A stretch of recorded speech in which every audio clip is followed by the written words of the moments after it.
Ugh, I'm so angry. You and your parents both make me angry. Hey, my parents have nothing to do with this, alright? Shut up.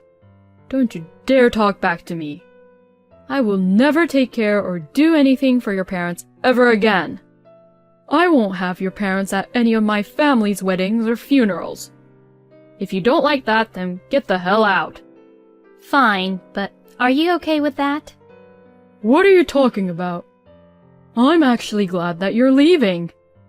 Don't ever contact me again. As he said that, I confronted my husband, Dan, with a piece of paper. The moment my husband saw the paper, he was surprised. What? Divorce papers? My husband was lying on the sofa, but he got up instantly. Hey, what's the meaning of this? You're divorcing me all of a sudden?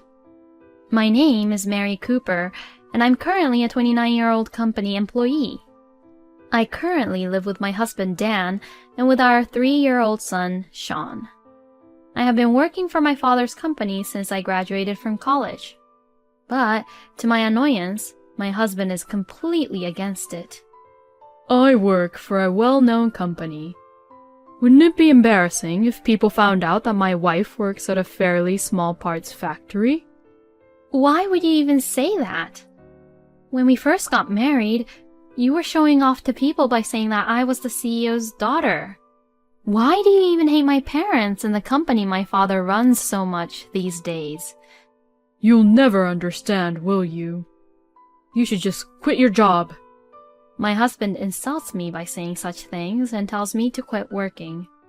I think it's cool that my father is always enthusiastic about his work, always challenging himself and always pushing forward. And I respect my father very much because he's a person who cares about his employees. So I have no intention of quitting my father's company at all. It actually seems like my husband doesn't like the fact that I respect my father more than him. I was thinking how petty Dan was and started to wonder why he suddenly started saying such horrible things. When I was eating breakfast with my husband and son, my husband said to my son as if he remembered something. You know what, Sean? When you grow up, go to a good university and work for a major company. Don't you dare ever get a job at a small factory making parts. I just couldn't believe what Dan was saying to Sean. Hey! Don't talk to our child like that, I said angrily, to which my husband replied, There's nothing weird about it. I'm just teaching him what's normal in the world. Why doesn't he realize that this statement in itself is insulting not only to my father and myself, but also to the employees who work at the company? I should rather teach Sean not to be such an inconsiderate man like his own father.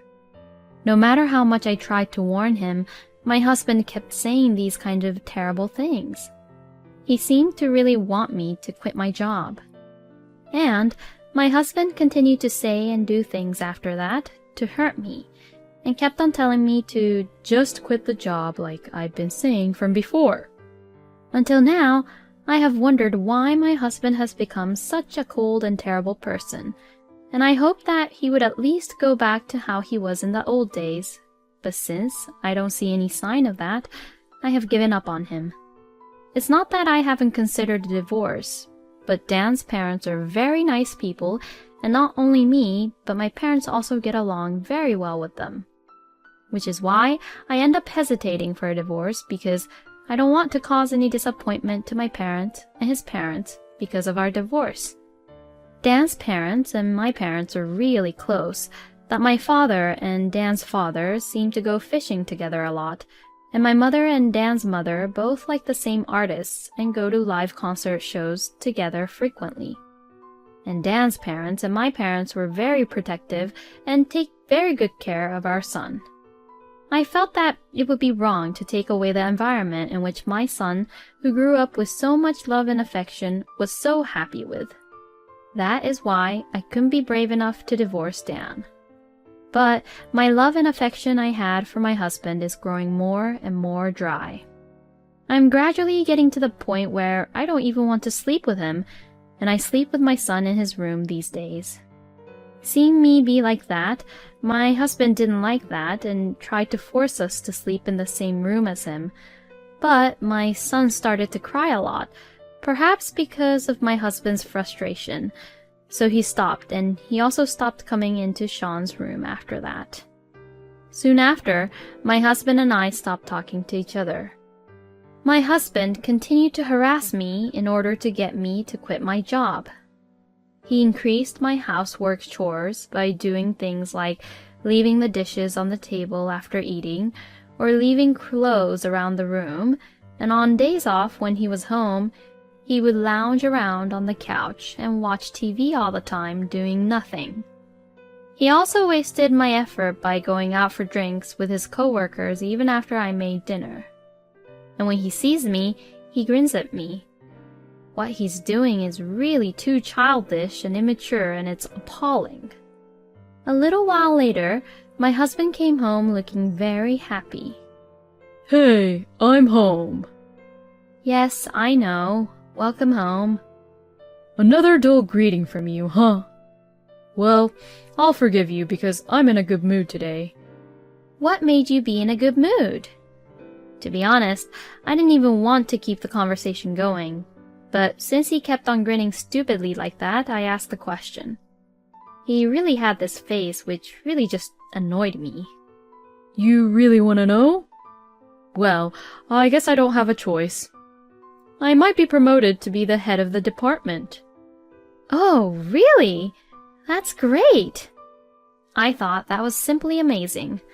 I congratulated him with genuine feelings, but my husband says something else that made me feel down again. Now, like that, you really don't have to work. Since your husband is the head of the department, you should be quietly at home and be a housewife. I was utterly and completely dumbfounded to what he had said. It seems like in any conversation I had with him, he'll try to finish the topic by making me try to quit work. Then one day, I took my son to the hospital because he had a fever, and after that, I left him with my mother at my parents' house before going to work. When I arrived at work, everyone looks a little concerned. What's going on?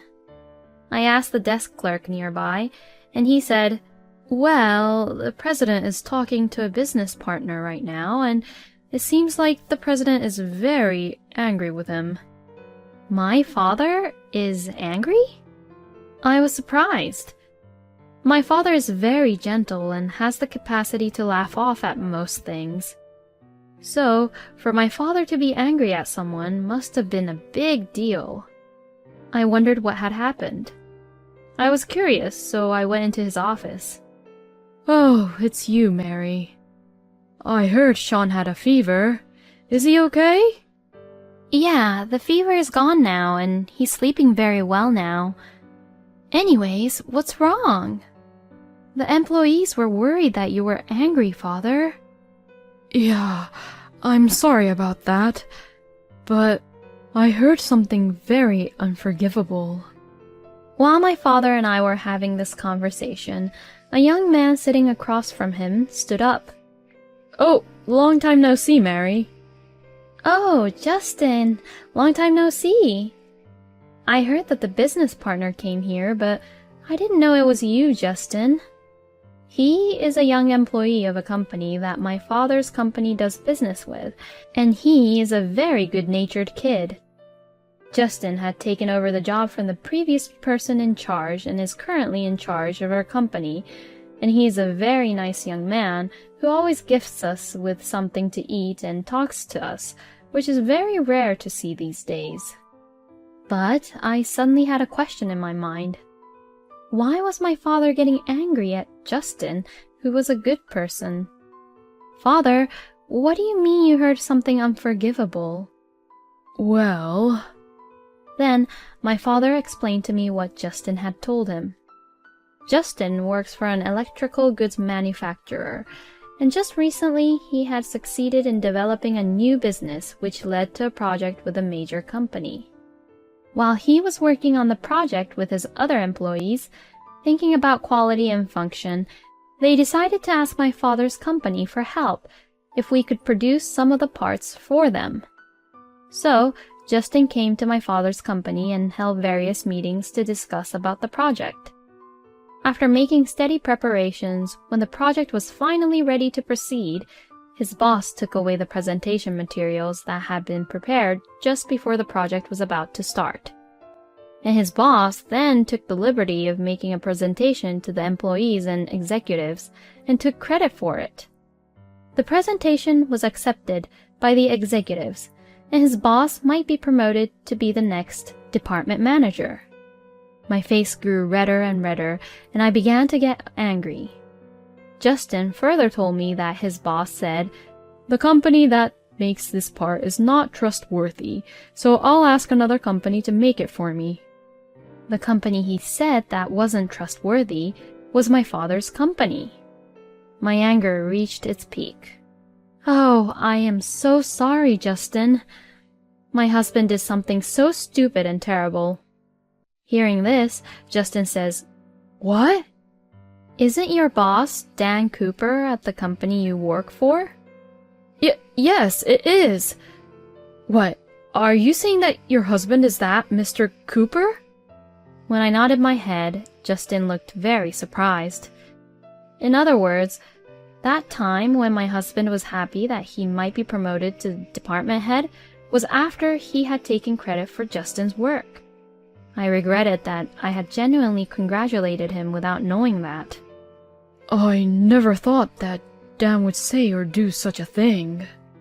When my father said that, I felt awkward for a moment. And then my father saw my face. What's wrong, Mary? Why are you looking like that? Oh, I thought that I couldn't hide it anymore. And for the first time, I told my father what my husband had said and done to me until now. Why didn't you ever tell me that you were being treated that way? My father told me so, and I explained that I couldn't tell him because Dan's parents and my parents were close, and I felt bad about taking Sean's grandparents away from him. Hearing that, my father then says, "Don't worry about that. You don't have to cut ties with Dan's parents like that.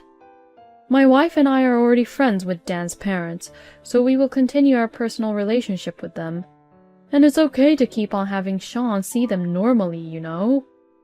Then, what my father has said made me realize. My father was right. It would be easy enough to just stay away from my husband. I wondered why I hadn't realized that, and I felt so much better. But first and foremost, we should prioritize Justin and his team. What he and his team had worked so hard to create was taken away from them. Many people besides Justin were probably in shock and depressed. Didn't you think of protesting together? When I asked Justin about this, he replied that he was being held in a weak position. When I asked him further what he meant, he said that Dan had accused Justin and his team of violating the work hours and rules to the General Affairs Department. As a result, Justin was dropped from the project, which has become a threat to other employees. Both my father and I were appalled by this. "I guess Dan needs to be punished once." My father said that quietly, but I could sense that there was a great deal of anger in his heart. Then, my father and I, together with Justin and other employees from his team, decided to have regular strategy meetings. They were all upset and afraid because my husband threatened them, but now they were united and eager to get back at him. And we all decided to search together for evidence on how the project was created. We weren't able to find the evidence easily, but Justin and his team members did their best to find them. Justin also told the person in charge of the project from a major company about the situation. The person in charge was a very nice person, and he brought his boss to Justin's company and told the executives and the president of the company about the situation. As a result, it became known to the executives that my husband was not involved in the project at all. My husband apparently complained, "Well, Justin and his team are violating the working hours." And to that, the employee said, "Well, in that case, we will quit." The executives were very upset about this. Since it was obvious that it was Dan's fault, the executives agreed to take disciplinary action against him. In the end, My husband was demoted from a section manager to an ordinary employee, and even had to transfer to a small department rather than being promoted to a department manager, because he had done something terrible to lose the company's trust. On the day he was being demoted, I was waiting for Dan at home. He came home looking dismayed. "You came back home late. I need to talk to you." Well, I'm not in the mood to talk to you right now. Maybe some other time. With that, my husband lies down on the sofa. "Well, I need to talk to you." Shut the hell up! I'm tired. How selfish are you? I don't need you to tell me what to do. Huh? What the hell? Are you arguing back to me? Ugh, I'm so angry. You and your parents both make me angry. Hey, my parents have nothing to do with this, alright? Besides, your parents and my parents are good friends, remember? Knowing that, why do you say such terrible things about my parents? Shut up! Don't you dare talk back to me. I will never take care or do anything for your parents ever again. I won't have your parents at any of my family's weddings or funerals. If you don't like that, then get the hell out. My husband was quite distressed and said such things to me, as if he was trying to take all his anger out on me. But what he said was out of the line. Fine, but are you okay with that? What are you talking about? I'm actually glad that you're leaving. Don't ever contact me again. As he said that, I confronted my husband Dan with a piece of paper. The moment my husband saw the paper, he was surprised. What? Divorce papers? My husband was lying on the sofa, but he got up instantly. Hey, what's the meaning of this? You're divorcing me all of a sudden. You betrayed me, so divorce is what you'll get. Don't you think so? Hey, wait a minute. Betrayed you? You mean to say that I betrayed you by saying horrible things about your parents? Are you crazy enough to divorce me over something like that? That doesn't matter anymore. This is why I'm asking for a divorce. With that, I spread out a document which was in an envelope out on the table. It was photos of evidence that my husband was having an affair with a woman whom I've never met. How come you know? You look like you're having a great time here.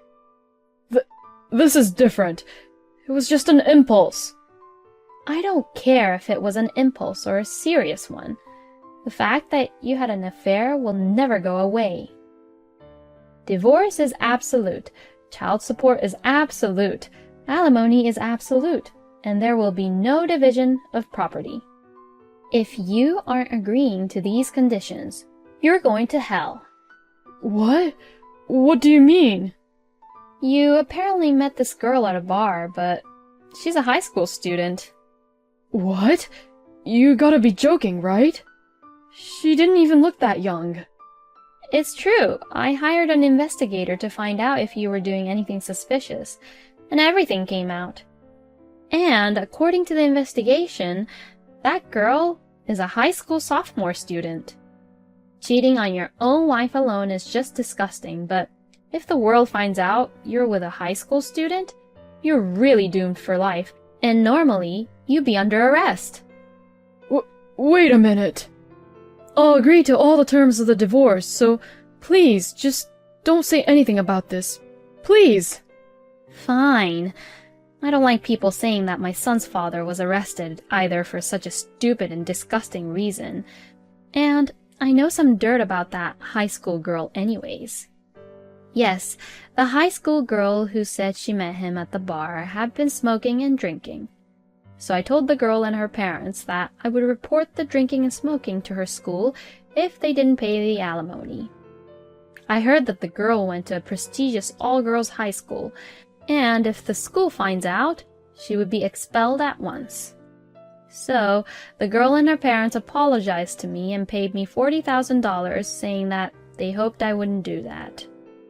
And my husband, who was afraid of getting arrested, paid me $50,000 in alimony and over $100,000 for child support. All of Dave's savings were now gone, and he was left penniless. But the fact that Dave was having an affair and that the partner was a high school student somehow spread as a rumor at his workplace, and he began to be looked at coldly by all the employees. But since he has no money at all, he has to keep working. And combined with the stress of not knowing when he will be exposed for his illegal activities, he now looks very old for his age and does not look like he is in his 30s. He deserves what he got. Dan's parents apologized to me and my parents for the divorce, and the fact that Dan tried to force me to quit my job along with his affair. But since it was only Dan's fault, both my parents and I were nice to Dan's parents and told them not to apologize and to please continue to be in good terms with each other. Dan's parents were so angry with him that they disowned him eventually. I have no intention of letting Dan see Sean in the future, and now because of what he has done, Dan is completely alone. By the way, Justin and his team were able to work on the project and it was a great success. Both my father and I were very happy to be able to help Justin by providing the parts. I returned home with my son and I am now working hard as a single mother. Now that I am back home at my parents' place, Dan's parents are happy to see Sean and my parents, who are friends, all at the same time. I hope to continue to enjoy my days with this family connection other than my ex-husband. Taking credit for his colleagues' work, making fun of his wife's family, and to top it off, he had an affair. He is a scumbag husband who can only be described as nothing but a scumbag. I am glad that he was finally punished. I hope Mary will spend happy times with her son, her parents, and Dan's parents from now on. Thank you for watching until the end. Please subscribe to our channel. We hope to see you in our next video.